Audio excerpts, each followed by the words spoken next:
Con lo que les expliqué, pues está súper bien. Siguiente Gabo, consulta. ¿Sí? Cuéntame.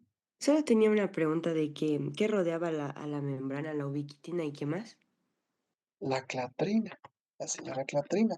Eso vimos, creo que fue mi primera clase, capítulo 1 de Roja. Eso vimos la primera clase. Fue mi primera clase con ustedes. Claro, ustedes creo que no me conocían todavía, chicos. Sí, miren aquí. Este es el proceso de endocitosis por Clatrina. ¿Sí? Entonces,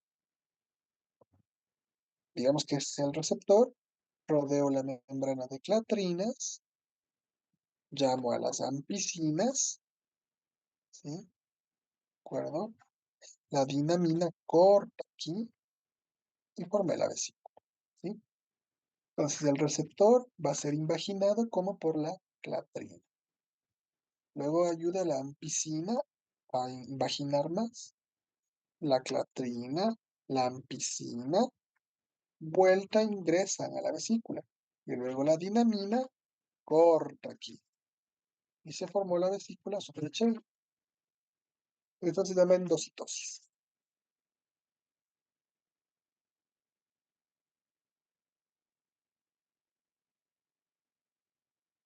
¿De acuerdo? Mejor ahí. Sí, sí, gracias. Muy bien. Vamos a la siguiente parte. Esto de linfocitos TH1 y TH2 pues es súper fácil. En esto no voy a ahondar mucho porque es súper fácil y lo hemos llevado viendo todo el semestre. Pero con todo voy a darles un breve recuerdo. Nos vamos a la parte de linfocitos, ¿sí? Y nos vamos a los tipos de linfocitos. El TH1 proinflamatorio, el más potente, el más grosero, el más arisco. TH2 el buen agente de la familia, el que quiere ser antiinflamatorio. Miren, este TH1, ¿no? El linfocito, como ustedes, virgen, tiene dos caminos. Te hace o CD4 o CD8. El CD4 puede ser lo que él quiera hacer. El CD4 puede hacerse TH1, TH2, TH9, 17, 22 del FTH y regulador. Premio Nobel, ¿no? Muy bien. El CD4 se hace TH1 por la expresión del factor de transcripción TBET. El TH2 se hace TH2 por la expresión de factores de transcripción, el GATA3 y el STAT5. ¿Bien? Es un factor de transcripción. Muy bien. Y es importante que ustedes sepan cuándo se produce cada linfocito. Si ven que el linfocito TH1 está producido cuando hay moléculas proinflamatorias, mientras que el TH2 está producido cuando hay moléculas o alérgicas o moléculas antiinflamatorias. Y como respuesta, miren, el TH1 produce un montón de inflamatorias. Ya conocen, ¿no? El Red Bull del macrófago. Aquí está mal, el TH1 no produce interleuquinas. Aquí está. Interferón alfa, interferón beta. Sí, seguramente era interleuquina 12. El TH2, este sí produce antiinflamatorias y alérgicas. ¿No? Entonces, el TH1, no, miren. El TH1 es el principal linfocito que ataca a gérmenes fagocitados. ¿Sí? Entonces, el macrófago vino y se comió algo. Entonces, el TH1 le estimula al macrófago para que el macrófago rapidito le destruya. ¿Sí? ¿Cómo? Pues dándole Red Bull al macrófago. Ustedes saben cuál es el Red Bull del macrófago. Para natural killers, no para linfocitos. Bueno, su principal función, ¿cuál es la principal función del TH1? Activar macrófagos. ¿Por qué? Porque los macrófagos fagocitan y destruyen bacterias, tanto intracelulares como cancerosas. Verán que estas son preguntas de prueba. Jorge, les juro que todo está aquí. La doctora saca con punto y detalle de aquí de mí. ¿Sí? El linfocito T se hace TH1 porque expresa el factor de transcripción TH1. ¿Y qué produce? Pues Red Bull para el macrófago. Porque quiere activar principalmente macrófagos. Sí, activa dendríticas, sí, activo a natural killers con estas otras, pero prefiero producir Red Bull para el macrófago. ¿Por qué? Porque quiero atacar a gérmenes fagocitados. ¿Y quién fagocita el macrófago? Entonces aquí tengo que llamar al macrófago. ¿Sí? Además hace que los linfocitos B produzcan inmunoglobulinas 2. ¿Ya? En ausencia de TH1 comienzo a atacar, en ausencia de regulación, perdón, de TH1, comienzo a atacar a lo que me da la gana. Me ataco a mí mismo. Y tengo enfermedades autoinmunes, diabetes tipo 1, artritis reumatoidea, lupus eritematoso, enfermedades autoinmunes. ¿Sí? Muy bien, por eso les digo, el interleuquina de aquí está mal parqueado. Pero el TH2 es más bondadoso, más gentil, es un poquito más antiinflamatorio, más buena gente, un poco más respetuoso también. Ahora, el TH2 no es del todo tan bueno, porque sí está vinculado, ¿sí? A atacar y destruir independientemente de fagocitosis, como estimulando a eosinófilos y a mastocitos. Por ende, produce moléculas de la inflamación alérgica, ¿sí? ¿De acuerdo? Los TH2 se hacen TH2 porque expresan el factor de transcripción GAPA3 y el STAT5, ¿de acuerdo? Las funciones que hacen es producir anticuerpos, pero del tipo IgE, hacer que migren los eosinófilos y que los macrófagos sean reparadores, acción de moco y fibrosis. ¿Sí? Los TH2 apoyan a las alergias y a la reparación celular. Si bien los TH2 actúan contra quién? Contra los helmintos. Por ende, hay eosinófilos, mastocitos, interleuquina 4. Todo lo que vimos en el pasado. ¿Sí? Activo basófilos, mastocitos por la inmunoglobulina E, por la interleuquina 4 y C y 9. ¿Sí? Cuando hay muchos TH2, hay muchos eosinófilos. Hay una eosinofilia y hay muchos mastocitos. ¿Cómo saben? Pues bueno, la histamina, el mastocito, todo actúa sobre el músculo liso, los bronquios, y no puedo respirar y me muero por alergia o hipersensibilidad, ¿no? Vías aéreas, produzco moco, alergias, rinitis, todo lo que ustedes ya conocen de el mastocito y el eocito. ¿Sí? ¿Alguna pregunta de TH1 y TH2?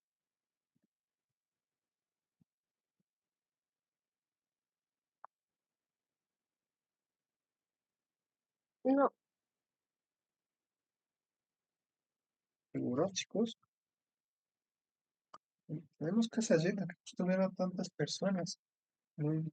Voy a ver a todos que están estudiando. Súper bien, súper bien. ¿No hay preguntas? Continúo con la siguiente consulta.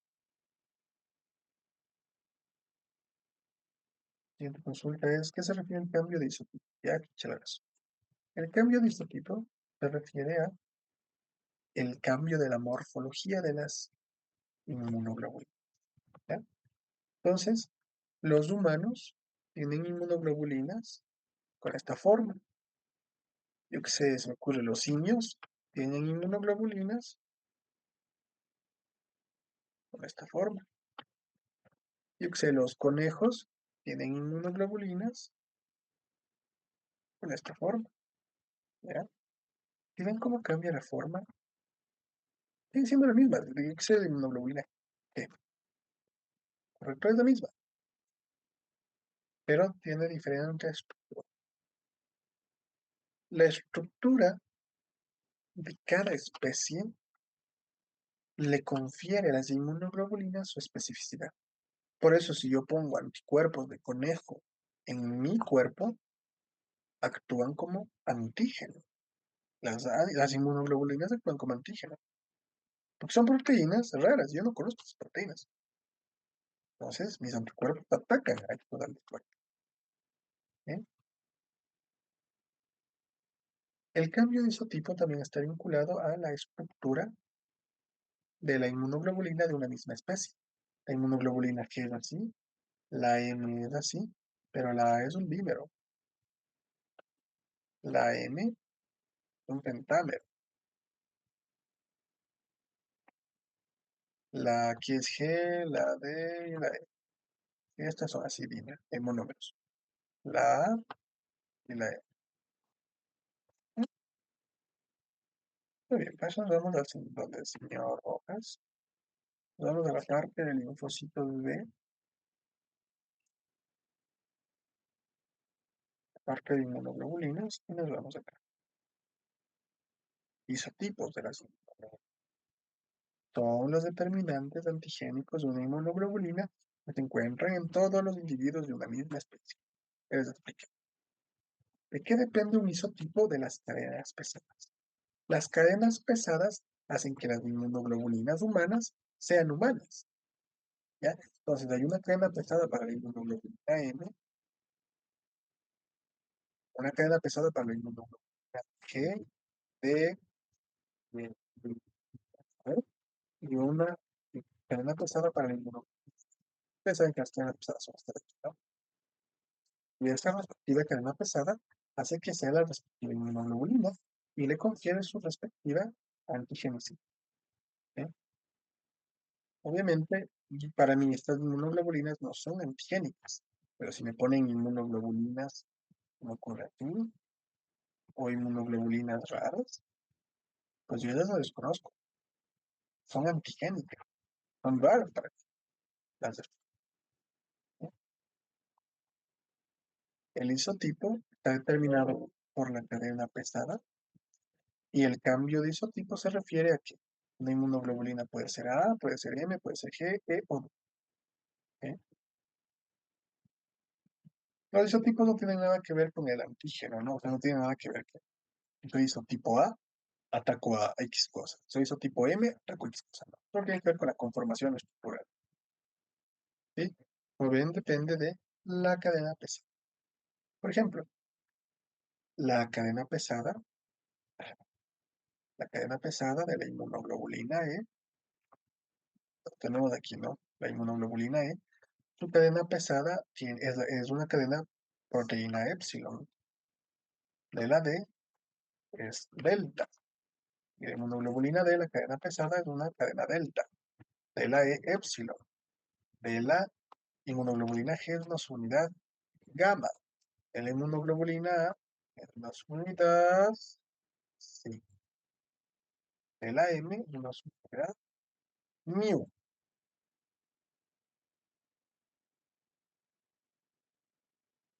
Cadena pesada y confiere su respectiva iso, isotipo. ¿Correcto? Entonces, miren, aquí está la inmunoglobulina, déjenme indicarles. Por acá abajo ya está una, por acá es una. Miren la cadena pesada, ¿no? La cadena pesada. Tenemos a la inmunoglobulina. Después antes daban una por una. Eh, inmunoglobulina. Ah, aquí está. Las inmunoglobulinas G tienen dominios de cadena pesadas. Ya, inmunoglobulina A, alfa, inmunoglobulina M, mu, inmunoglobulina D, delta y inmunoglobulina E, epsilon. Y eso le confiere su respectivo isotipo. Así que la inmunoglobulina M sea pentamérica, que la G pues sea G, que la A sea I. Además de eso, pueden buscarlo también en la parte del señor Curie o de Lavas. En Curie, en Lavas, con esto súper bien también. Nos vamos a nuestra de las recomendaciones. Nos vamos para acá arriba. Cambios de isotipo, ¿no? Este es el Curie. No, el Lavas, es el Lavas. Aquí está el isotipo. ¿No les cuenta lo mismo que yo les conté? ¿Sí? Pregunta de esto.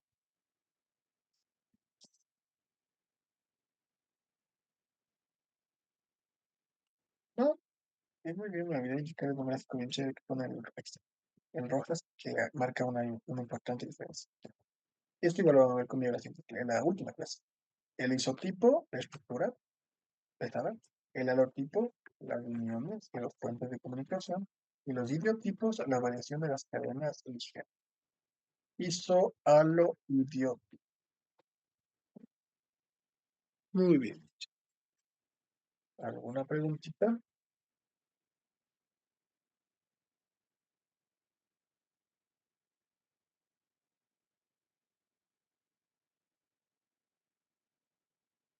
¿De preguntas contigo? Si no hay preguntas, qué se refiere la recombinación genética? ¿Ya? Esto se puede hacer un poquito pesado. Ah, verán. Ustedes saben, una proteína está formada por subunidades. Entonces, la hemoglobina está formada por dos subunidades de alfa y dos subunidades beta. En el cromosoma 16, pues produzco las subunidades de alfa y en el cromosoma 11 las subunidades beta. Si en algún lugar del cromosoma 11 está el gen de la subunidad beta, transcribo, traduzco y formo la subunidad beta. Transcribo, traduzco y formo subunidades de alfa y luego les uno. ¿Ya? Lo mismo pasa con el receptor. El receptor tiene una cadena, ¿sí? ¿Ustedes se acuerdan? Que una cadena ligera, variable, hay ligera variable, pesada variable. Eh, es H. Hay variable. High, pesada, sí, lo mismo acá, ¿no? High, pesada, light, variable. High, variable y light, variable. Y de ahí tengo, por acá, ¿no? Una, eh, bueno, no, eso. Y de ahí tengo la cadena pesada, constante. Todo esto es lo variable, todo lo que está dentro es lo constante. Todo lo que está fuera es lo ligero, todo lo que está dentro es lo pesado. Por si acaso se olvidan, les voy a indicar.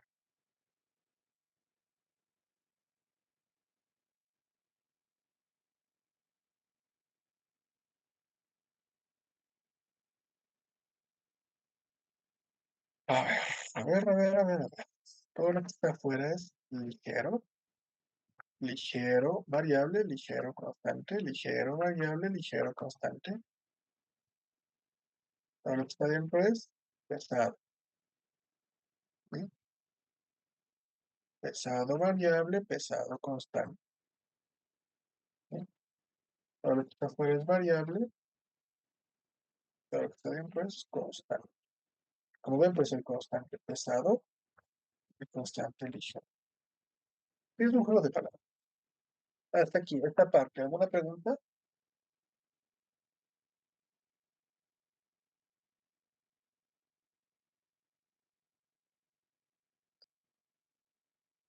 ¿No? Bueno, la región pesada va a estar formada por unos genes, con la región constante pesada. La región variable pesada va a estar formado por unos genes. La región variable ligera va a estar formado por unos genes.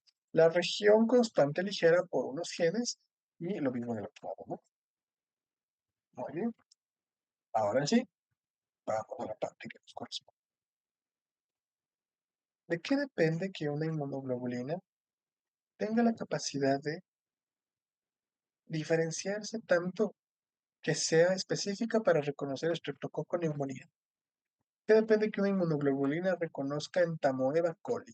¿De qué depende que una inmunoglobulina reconozca la Klebsiella saprophyta? De que las regiones variables varíen para hacerse específicas para este antígeno. Por eso, como su nombre dice, tiene sentido. Las constantes, ¿sí? Son constantes, nunca cambian. Y las variables varían. Porque aquí es donde yo debo crear especificidad. Entonces, por ejemplo, viene, yo qué sé, la dendrítica cargada, no, viene cargada una micobacteria tuberculosis. Me presenta el linfocito B. El linfocito B crea inmunoglobulinas G con dominios variables específicos para micobacteria tuberculosis. Este linfocito toda su vida va a producir inmunoglobulina G para micobacteria tuberculosis. Digamos que viene por ahí otra dendrítica con Salmonella typhi. Otro linfocito B reconoce la Salmonella typhi y produce maquinaria molecular específica para atacar a la Salmonella typhi. Produce inmunoglobulinas específicas para reconocer Salmonella typhi. ¿Qué es lo que varía? ¿Cuáles son las regiones que van a ser específicas para reconocer y que yo puedo modificar, que el linfocito B modifica para crear especificidad de reconocimiento y ataque? Las regiones variables, como su nombre indica. ¿Bien? Esta cadena es ligera, porque es más chiquita, es más liviana, y estas cadenas son más grandes, pues son más pesadas, ¿no? O sea, es un poquito de cómo se les descubre. ¿Sí? Ahora, por ejemplo,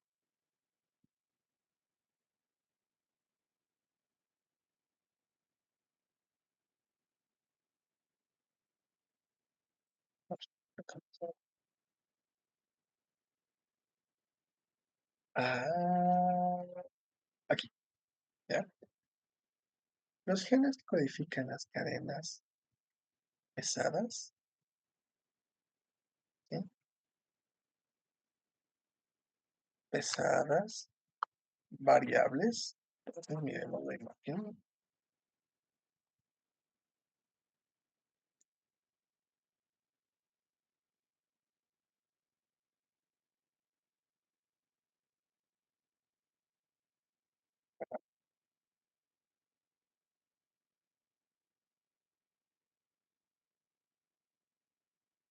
Aquí, pilas aquí. Los genes que van a formar la cadena variable pesada, ¿sí? Son 65 genes. Pues por si tengo la capacidad de todos esos 65 genes, V, modificar el que yo quiero. Entonces tengo B1, B2, B3, B4, B5. Digamos que el B3 es mejor para bacterias gram positivas. Ya tengo 100 bacterias gram positivas, ya, pero al menos ya sé que el B3 sirve para bacterias gram positivas. Digamos que el B23 sea para las bacterias gram positivas, pero que sean con forma de diplococos. ¿Ya? IHN. Es como de la Salmonella typhi, me estoy inventando cualquier cosa, es una bacteria gram negativa diplococo, pues cojo el gen B3 y el gen B23, expreso esos genes y formo una cadena pesada con sus unidades B3 y B23, específica para Salmonella typhi. ¿Sí? Entonces, esta inmunoglobulina, al menos de la cadena BJ, tendrá, ¿sí? El gen B20, el gen B3 y el gen B20. ¿Ya? Ahora, digamos que quiero hacer la cadena ligera, la variable ligera. La variable ligera va a estar formada por dos genes, los genes lambda y los genes kappa. ¿Ya? Tengo 40 genes kappa y 40 genes, perdón, 40 genes lambda y 40 genes kappa. Entonces voy a coger para la variable ligera el gen lambda 3 y el gen kappa 4 y el gen kappa 5, yo que sé, no estoy viendo lo cual. Y formo una región variable ligera súper específica para Salmonella typhi. Así la recombinación de todos estos genes crea combinaciones infinitas, capaces de formar inmunoglobulinas infinitas para cualquier tipo de microorganismo que me pueda dar. ¿Sí? Aquí está las uniones J, ¿no? Las uniones J son unas proteínas que unen a las inmunoglobulinas y para eso tengo algunos genes. Entre inmunoglobulinas están unidas por los genes J, ¿ya? Entonces, si yo quiero formar una inmunoglobulina, se me ocurre para atacar sí, no sé, y quiero atacar al Toxoplasma gondii, ya al Toxoplasma gondii, la Toxoplasma. Pues cojo el gen B1, B3, al gen lambda 4, al gen kappa 6, al gen de BH27, J lambda 5, y así formo una mezcolanza que yo quiero, que me ayuda muchísimo a formar específicamente la inmunoglobulina que yo quiero, de esta manera. Las cadenas ligeras van a estar formadas por genes B, J y C. Las cadenas pesadas van a estar formadas por genes B, B y J. Y obviamente el C. ¿Sí? Ahora, las cadenas pesadas, como ven, tienen un dominio variable pesado y un dominio constante pesado. ¿Sí? El dominio constante pesado, pues ya les dije, si es inmunoglobulina M, el constante es un dominio mu. Si es D, delta, si es gamma, gamma, si es epsilon, si es alfa, alfa. No se olvidarán, posiblemente les pregunte caso. La cadena ligera tiene solo tres genes, porque es ligera. La cadena pesada pues tiene más genes, tiene cuatro, B de J. ¿Sí? Miren, si se me ocurre, Verónica es DJ en en alguna, mis cosas. En B de J, B de J, C. No se olviden de esto. Ahora, la capacidad que yo tengo de recombinar estos genes y coger el que yo quiero, o B, el que yo quiero J y el que yo quiero C, para formar una inmunoglobulina, porque cuando el linfocito B es virgen, tiene toditos los genes. Pero cuando el linfocito B ya aprende y debe atacar a, se me ocurre, la salmonella tifi, debe quedarse solo con los genes que le van a servir. Todos los demás les bota, les elimina, ¿sí? Recombina los que sí necesita y se queda con eso. Y eso se llama recombinación. Y la recombinación lo hago con las RA, las recombinasas RA. Son encargadas de cortar los genes que no me importan y quedarme con los que sí me importan. Algo parecido al corte y el empalme. ¿Sí? Aquí les cuenta, ¿no? Tengo la cadena BJD para la ligera y BJD, perdón, para la pesada BJDC y para la liviana solo BJ y la C. ¿Sí? No olvidarse eso. Eso lo pueden ver un poquito mejor. Se van al señor Lobos, van a la parte de células innatas, de que digo células inmunológicas o la inmunología. Aquí nos cuenta todo esto, mis chicos, cuenta todo esto. Gabriel, disculpa que era el RAG. Las recombinasas, las que se encargan de cortar lo que no. Entonces miren aquí, miren. Aquí tengo el linfocito B virgen con todos los genes, pero digamos que este no quiero. Ya voy a atacar específicamente a la salmonella tifi, entonces debo reordenar, recombinar mis genes y me quedo solo con los dos primeros y el primer hop. Y el C, porque el C siempre va, ¿ya? En la cadena ligera, por ejemplo. En la cadena ligera solo tengo B, J y C. En la cadena pesada, miren, tengo, por ejemplo, estas opciones. Quiero, ¿sabes qué? Quiero este de aquí y este de acá. Ya me quedo con este y este. De aquí solo quiero el de este de aquí, me quedo con ese. Y de aquí quiero el primero, me quedo con ese. Con estos genes específicos soy capaz de destruir la salmonella porque reorganicé, recombiné mis genes para expresar de solo los que yo necesito y los demás los elimino.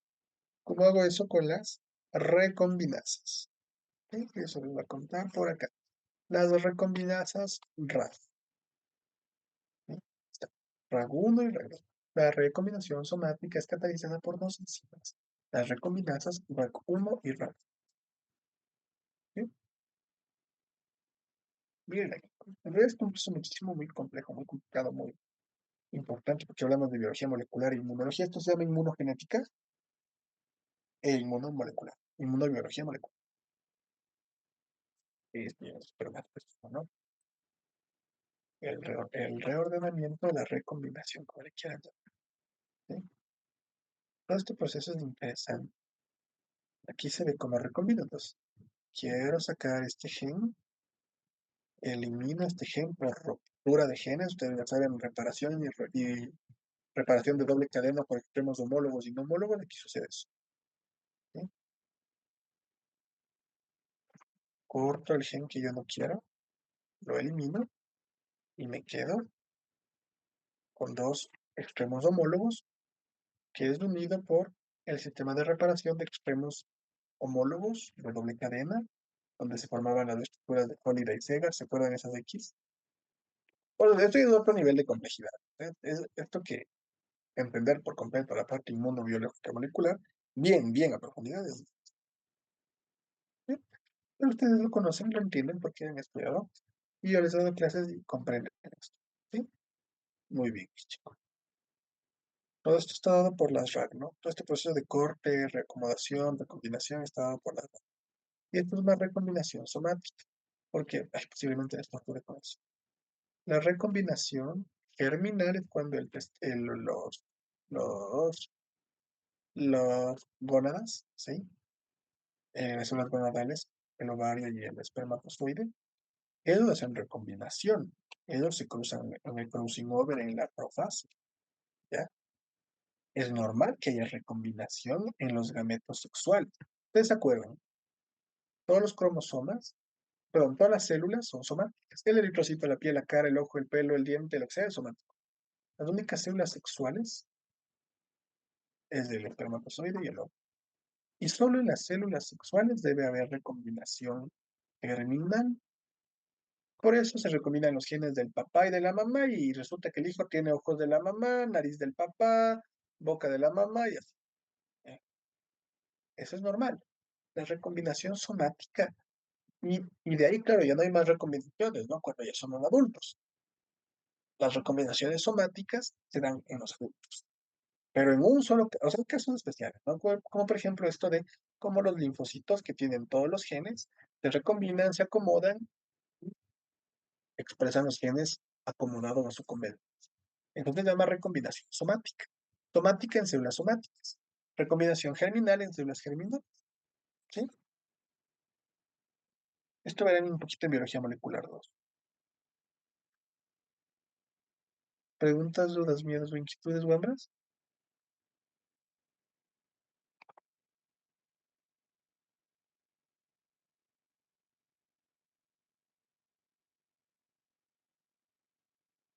¿No?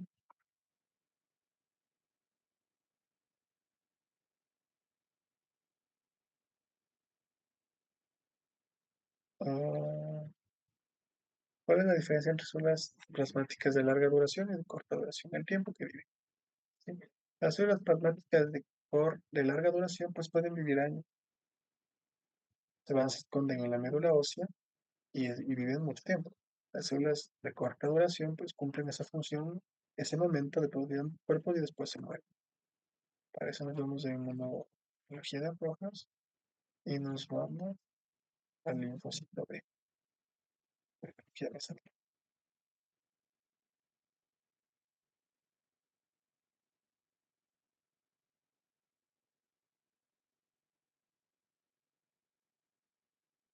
Aquí, sí. Aquí están las células plasmáticas de larga y de corta duración. Aquí.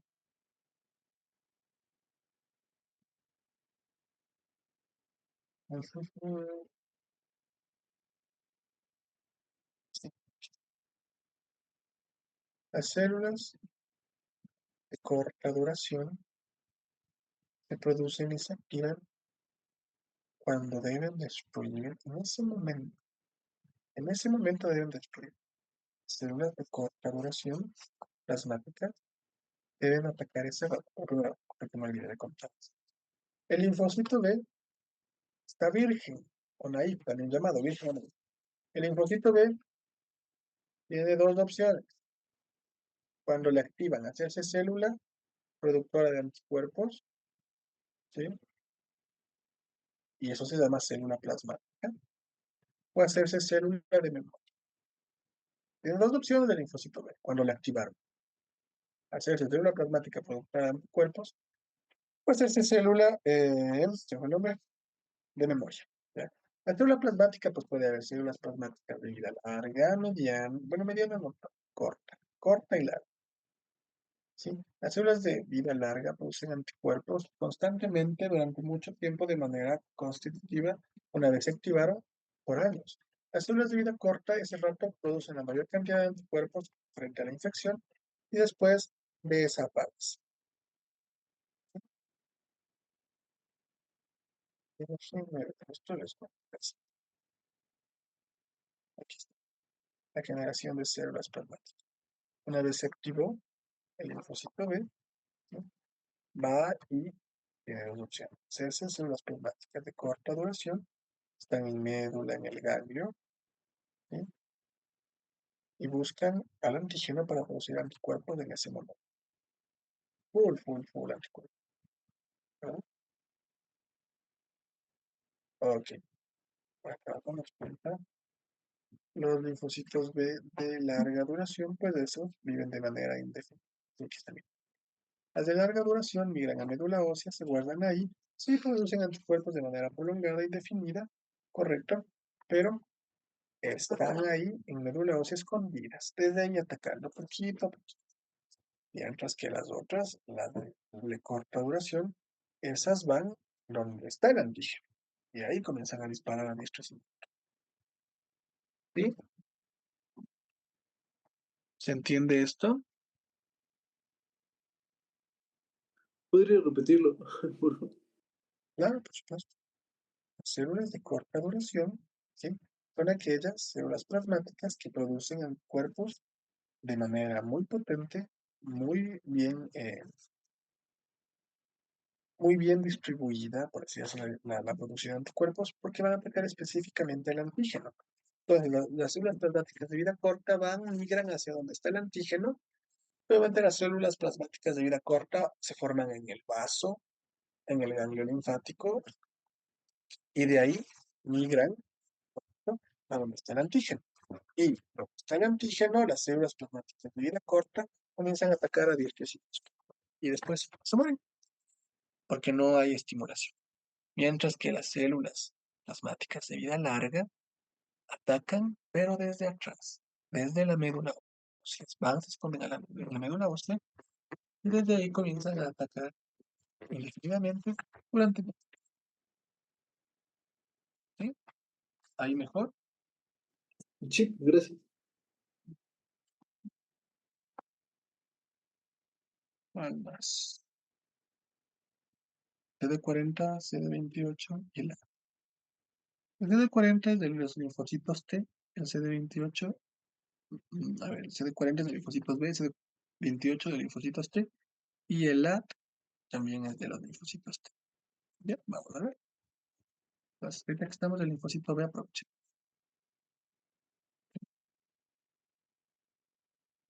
¿Dónde está? ¿Cuál nos preguntó? El CD28 era no. Sí, CD28.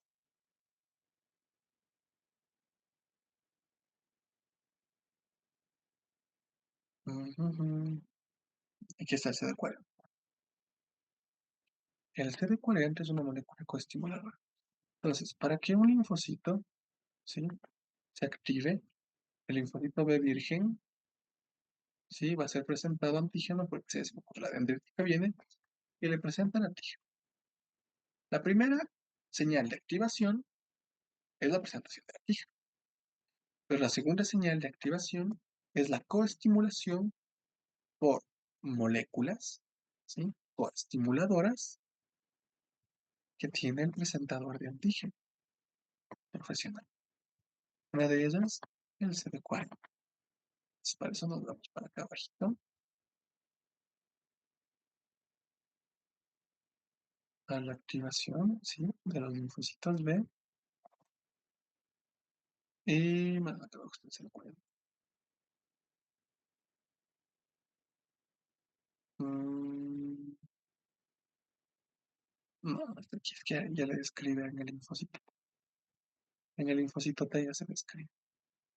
Vamos al linfocito T. Aquí sí está el CD40. ¿Sí? Miren cómo la presentadora de antígeno, ¿no?,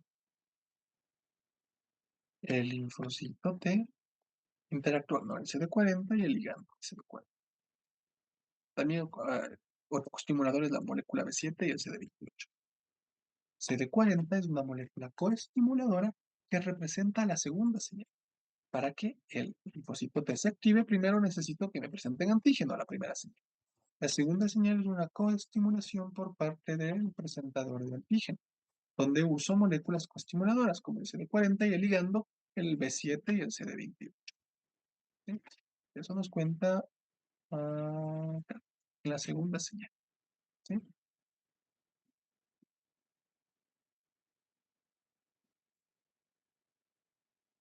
No nos cuenta mucho detalles. No nos cuenta mucho detalles. No me acuerdo cuál era que contaba un poquito más. Oh, oh, oh. No me acuerdo, no creo que era en este. Pero bueno, esto les cuento igual en el cubito. En el Cubi o en el Abas, esto sí les cuento. Porque esto es propio de la inmunología. ¿Sí? Está lo de la recomendación, no me olvides. La gráfica de la recomendación. La gráfica de la recomendación. Para esto de la parte de los linfocitos T, nos vamos a la activación del linfocito T.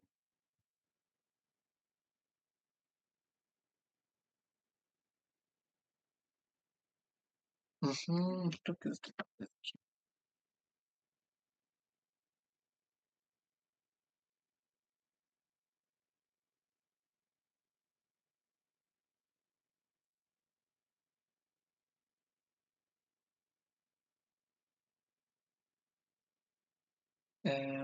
Hay activación de los linfocitos B, activación de los linfocitos T, señales de la activación. ¿Ya? Nos vamos acá. Aquí está igual el B7, el CD28, ¿no? Que es el segunda molécula que pide la consulta, ¿no? El CD28, también el otro coestimulador, ¿no? Caramba. Y eso nos cuenta más acá abajo.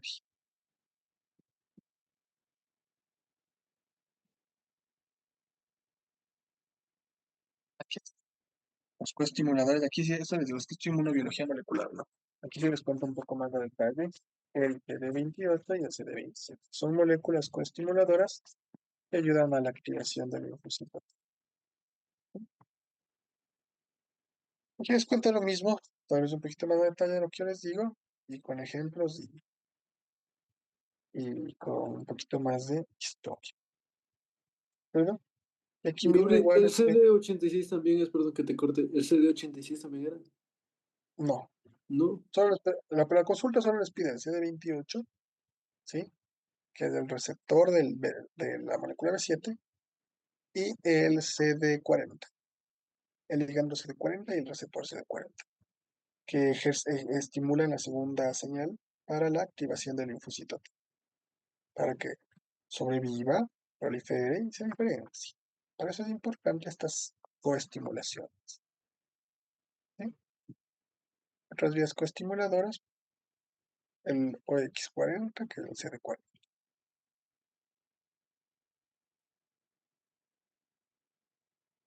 Aquí está el CD40. La interacción CD40 con los linfocitos T aumenta la respuesta de los linfocitos, ¿sí? A la actividad. Es una propiedad de membrana. Este sí, esto es importante. Es parte de los receptores TNF-alfa. El CD40 es parte de los receptores TNF. Ayuda a la estimulación, a la activación y lo mismo, ¿no? Miren, el CD40 conduce a la expresión de B7 y estimula que el B7 se una con el CD28 y estimula la proliferación de los linfocitos T. Esto está muy bien aquí detallado y es lo que yo les cuento. Solo que aquí les da un poco más de detalle. Nada más.